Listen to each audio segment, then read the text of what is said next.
What's up, everybody, and welcome to another exciting episode of Bedrock Plus, or sorry, Better on Bedrock Plus. That is the Bedrock mod pack that we've installed, plus the other ones that we've installed as well to try and help with gameplay and add a little more exciting things into the mod pack. This is episode 4, and I'm doing things a little bit differently than before. I'm actually doing a voiceover because my audio was horrible in the last when I recorded this. But let's go ahead and go to sleep, and then I'll tell you what we're going to be doing. So as you can hear, the sky's awake, so we're awake, and so are the zombies that are underneath my house, or maybe above. I haven't found them yet. We will get that figured out soon. So in the last episode, I went ahead and told y'all that before we finished that I was going to go ahead and make a garden. I'm trying to talk over that guy dying now. Anyway, so I said that we were going to make a garden like Flip does in his hardcore series, where every video he makes a garden at the end of it. And since we're bird people, we're vegetarians, we have to have a garden because we have to be able to have food. We can't just go around killing stuff to get it, because that would be a lot of zombies for very few potatoes and carrots. So, but I had this kelp in my inventory, so I'm going to go ahead and plant that down here at the bottom of the riverbed. And that will go ahead and grow. Excuse my kitty, he's wanting in the room here. That'll go ahead and grow while we're over around the portal, while we're down in the mine shaft mining, stuff like that. But unfortunately, it is out of range here at the house. But this bamboo is not. So we're going to use the bamboo over here, or plant the bamboo over here, so that we can go ahead and get it growing. I'm going to put it kind of at the edge of the stone over here.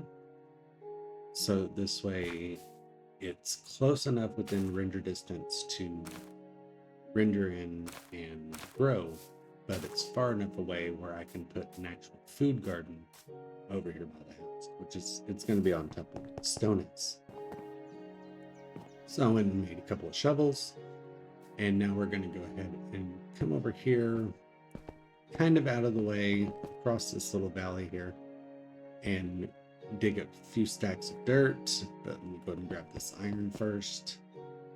So I've managed to get enough iron to make a few tools and also to make an anvil so we can fix our stuff up. But that's about it. I'm running really low. I don't have enough to make any little hoppers or anything like that, so we can make any farms. So still need to gather that whenever we see it. But for right now, let's go and get back over here and start getting some of this dirt dug up. So we're going to come over here to this kind of farthest little hill before we get to the water and start digging it out. I believe we get about 3.5 stacks out of this by the time we're done. So I'm going to go ahead and dig this out and use up one of the shovels, gathering this up, because that's more than enough for the project that we've got going today. And I'll come back over here later and dig up some more, or I may just level out the ground somewhere else a little bit closer to the house. First, we got to kill these drowned. I need some tridents for any farms that we're going to do later, because in Bedrock you can have trident killers, and the trident killers, what they are, it's basically an XP farm. You use those to kill off mobs and stuff in an XP farm, in a mob farm. And this guy has a trident, so let me go ahead and try and kill him. He is enchanted, so he got extra health, which is just lovely. Which is something I need right about now that I'm drowning. Go ahead and back out of here. Thankfully, they don't aggro too far away from where they're at. So he stopped throwing stuff at me, and since I'm up on the land, he can't see me anyway since it's not raining. So I'm trying to regain some hearts back. I'm going to tuck my feathered tail between my legs and get back over there to digging dirt. So now that that's done, let's go ahead and dig this pods all up.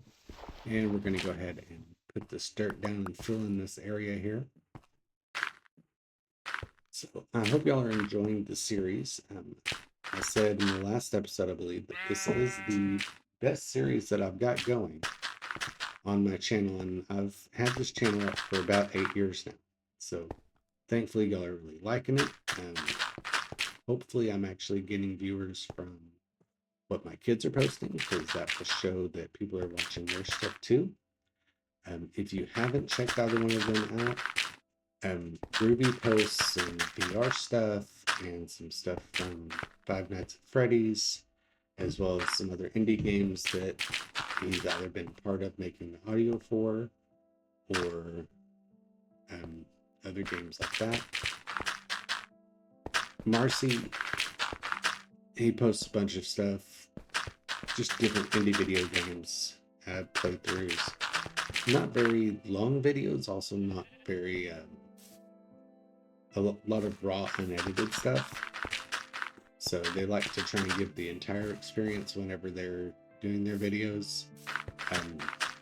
They have, because Marcy is homeschooled, and because Ruby was working a job for himself for a while, they have much better systems than I have. So they're able to record better videos on those. I'm using a couple of cans, a piece of string, and a potato to try and get my stuff taken care of here. Eventually I'll be able to get a new setup so that my videos can come out as well as theirs. But I think that's about as far over this way as we're going to take the dirt. I'm going to go ahead and fill in a couple of other holes around here. I really need to take the rest of that tree down. I believe I'm going to do that. I think I did that after I finished recording this episode, because that was just driving me nuts, having a hanging tree. So let's come back over here, and I'm going to go ahead and fill in some more dirt to where this isn't such a steep drop off, and also get it a little bit closer to that pass over there. I want everything to be easily navigable so that we don't run into any issues getting around, get stuck trying to run from a creeper or a zombie or something when we're low on health, like we were with that drown a few minutes ago. So I want to be able to get around everywhere, but I also want to make things look better too. Anybody who has watched any of my previous videos, I'm not much of a builder, but I am getting a lot better.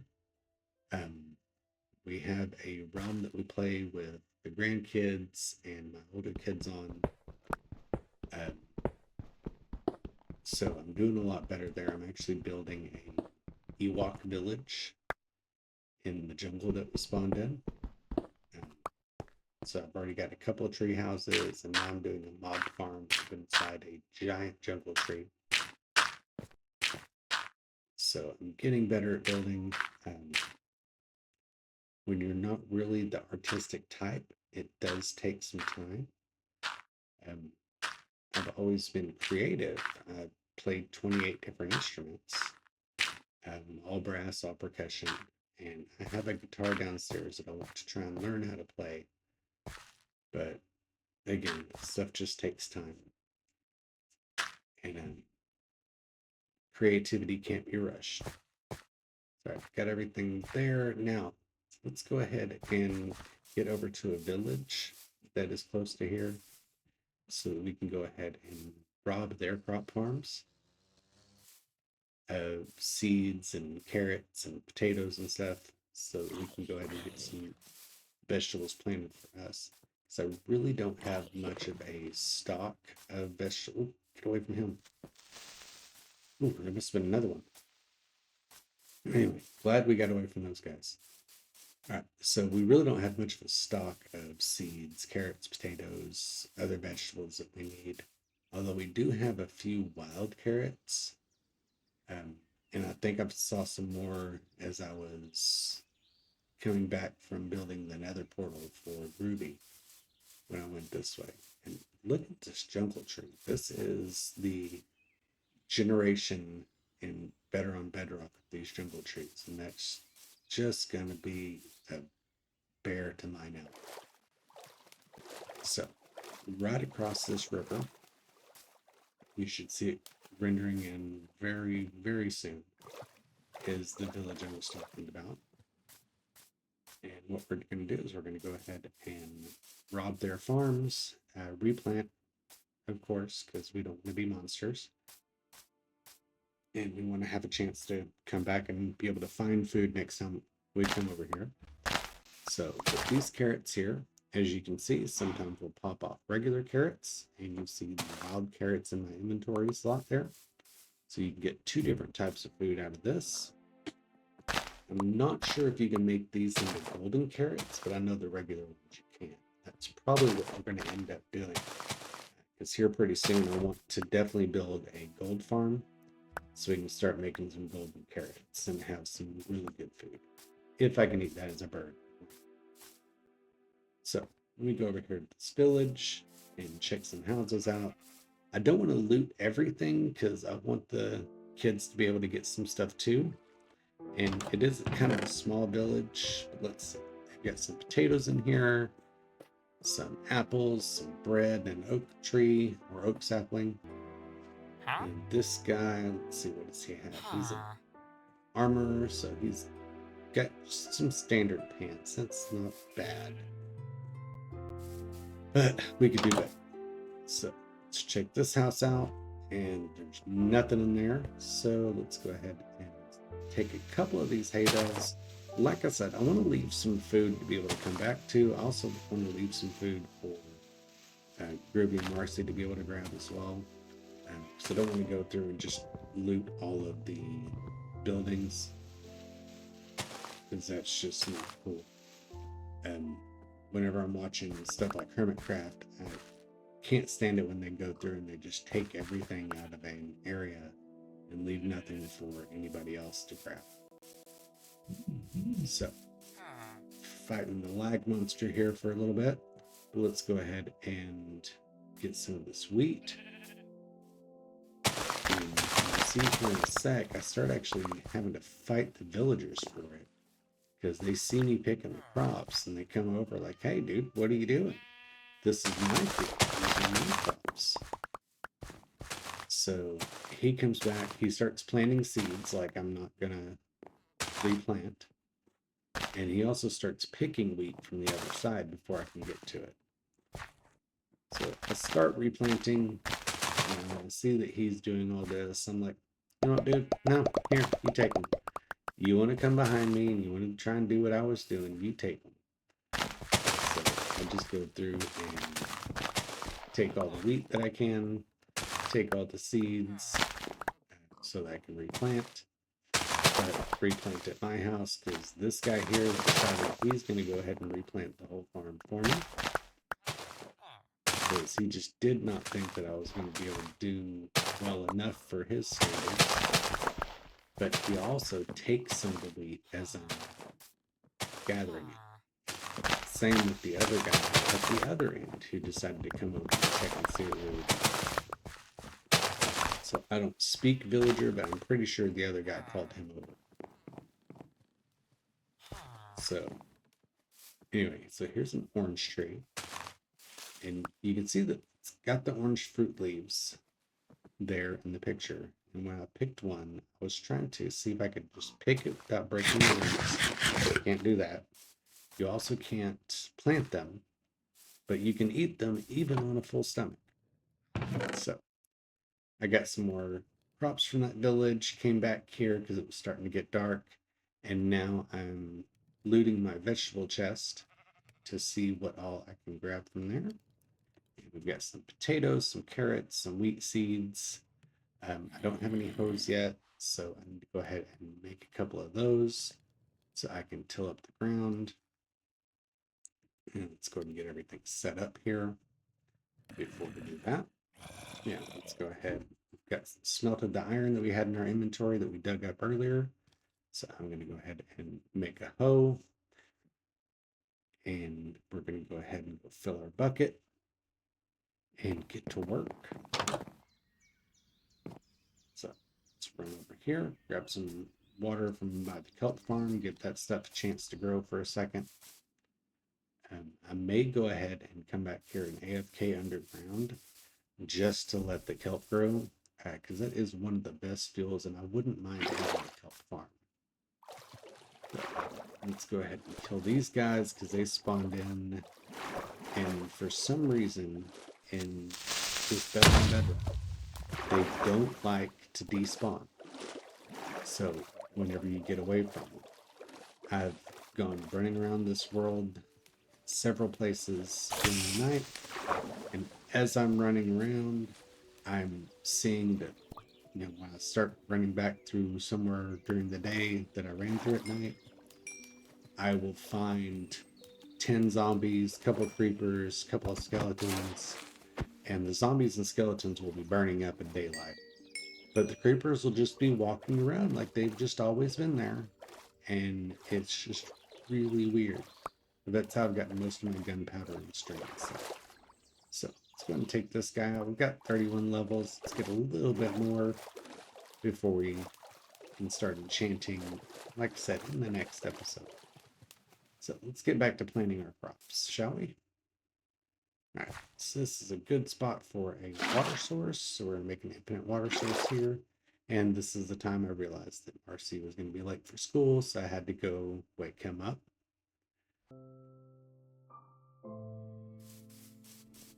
So let's go ahead and start getting this ground tilled up here. And ignore the cat, he's just being a brat here. But I want to go ahead and count out the spacing here, because with the ground saturation, whenever you're doing stuff like this, the water will saturate the ground from 4 blocks away from the water source. So I wanted to go ahead and try and count everything out. And here I just kept fighting with the stair. It didn't want to get into the right orientation. I couldn't put it in upside down the right way either. I was trying to actually make this one a visible waterlogged stair, but I didn't want to surround it with dirt because then I would have to get away from me. My goodness, I'm trying to record a voice over here. No respect at all. So I was trying to get this in the right orientation so you could actually see the little corner of the block. But just was not cooperating with me. So I went ahead and tried putting it there. Still wasn't doing what I wanted it to. And you can put them right side up and waterlog. The problem is that if you do it like this, you have to have something on the side of it where the water will flow out the side of the stair. But if you have it turned at an angle, water won't flow out the side of it. But as you'll see here, I just gave up, put it here upside down. And the reason I'm putting them in upside down and waterlogging is to also take a torch, and you can place that torch on top of them, and that will show, not show, but that will light up the area so that your crops will grow at night too. Because if you don't know, crops will only grow at a certain light level, and you want to make sure that you're above that light level to make them grow. So I went ahead and counted out 8 blocks here, and then realized this is such an irregular shape that I'm not going to get the pattern that I like to have with my gardens. I like to do it every 8 blocks there's a torch, and it's a nice little grid shape, mainly because I have OCD. So I go ahead and just walked over here, dug a hole, threw a stair in it, threw a torch on top of it, and waterlogged it. And you'll see here in a little bit that I forgot to waterlog that one and that, but I go back and fix it. So let's go ahead and till the ground up. Wow, that is some horrible audio there.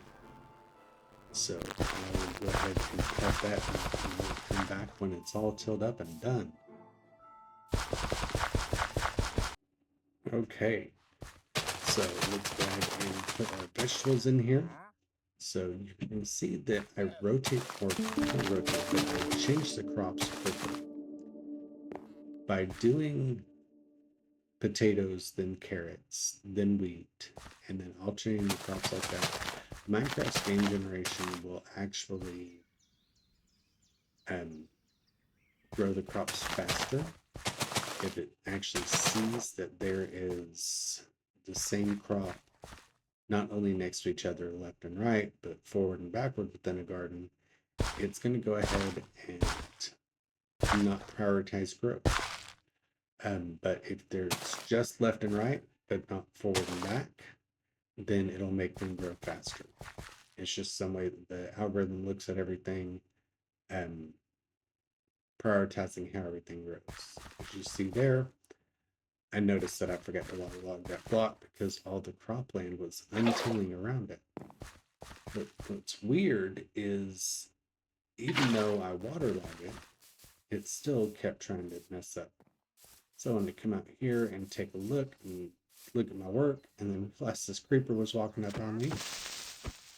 And this guy, ever since I made the sword from the ones that Ruby gave me, creepers have been like a 1 or 2 hit kill, but that guy did not want to die. He wanted it. He woke up and decided he was going to choose violence today. So let's see what this guy has. Nothing good. So, but I'll let him live for now. But let's go ahead and fill this in with a little bit of dirt came from the explosion. And it was supposed to be where whenever creepers explode, they don't, or whenever explosions happen, it's a block for block thing. I know they left it like that with TNT, but when creepers explode, they just destroy stuff, and you gotta go dig other stuff out to fix it. So it's a little bit ridiculous, but that's just part of it.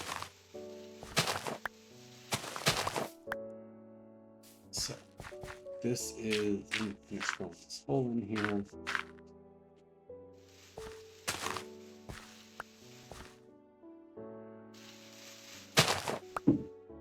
Even that out some. And it's getting dark, so let's go ahead and go upstairs. We're going to fight the lag and fight the stairs to get up here to go to bed. Now, I do hope that you really liked this episode and that the voiceover came out as well as I hope. If you like it, leave a like. If you want to comment, please do so. Don't forget to follow me on Discord, and also follow the kids too. And I'll see you guys next time.